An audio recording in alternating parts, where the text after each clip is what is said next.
guys about how my doctor was telling me that everything on the baby was looking good, the size was looking good, and she had just nothing but good things to say.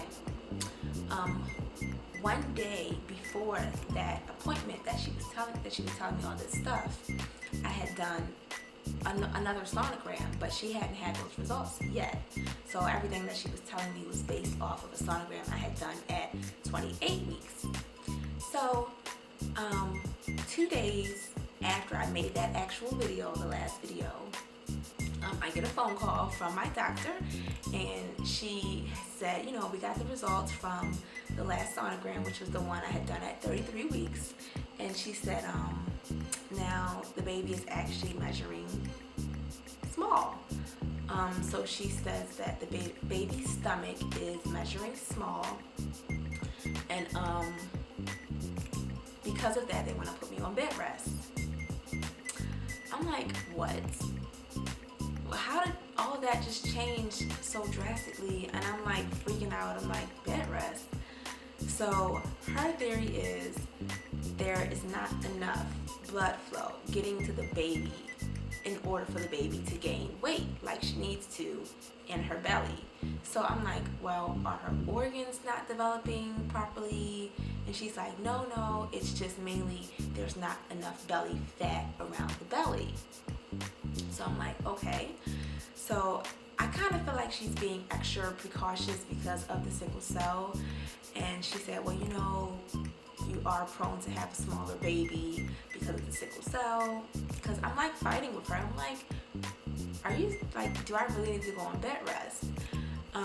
And she's saying that, I need to lay down. I need to be laying down most of the day so that the blood that would be going to my arms and legs would be going straight to the fetus, straight to the baby. So as much as I wanted to fight it and say, this is ridiculous, I just said whatever. And so I complied with the bed rest, because anyone who knows me knows that when it comes to like hospitals and doctors, I have a lot of questions. I don't just go with everything you tell me. That's just how I am. So she told me that the baby was measuring overall, her weight was in the 25th percentile, which, like I told you guys, 50 is the average. So 25th is a little below average, but not too much. So the baby was about 4 pounds 1 ounce, and that was at 33 weeks. And I'm thinking, okay, at 37 weeks I'm full term, so that's at least 4 more weeks for her to gain some more weight. And so I'm not, concerned.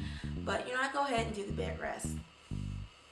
And while I was on the bed rest, they also wanted me to come to the hospital it was twice a week they wanted me to come to get a sonogram. So I came a couple of times, but I was like, this is crazy. So anyway, long story short, I ended up switching doctors anyway, because I had already thought about switching doctors. I had already actually started the process of switching doctors before I got put on bed rest. So it was a lot going on.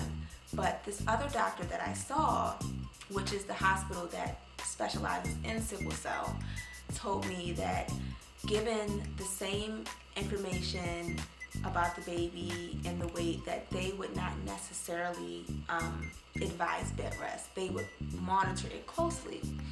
So I had their information, then I had her information, and given both of those, I still did the bed rest because I was very tired a lot, and the bed rest was probably still a good thing to kind of minimize the pain crisis. So between 33 weeks and 36 weeks, I had about 3 more pain crises, but they weren't really bad. I was able to manage them at home. So at 36 weeks in 1 day, I ended up having the baby.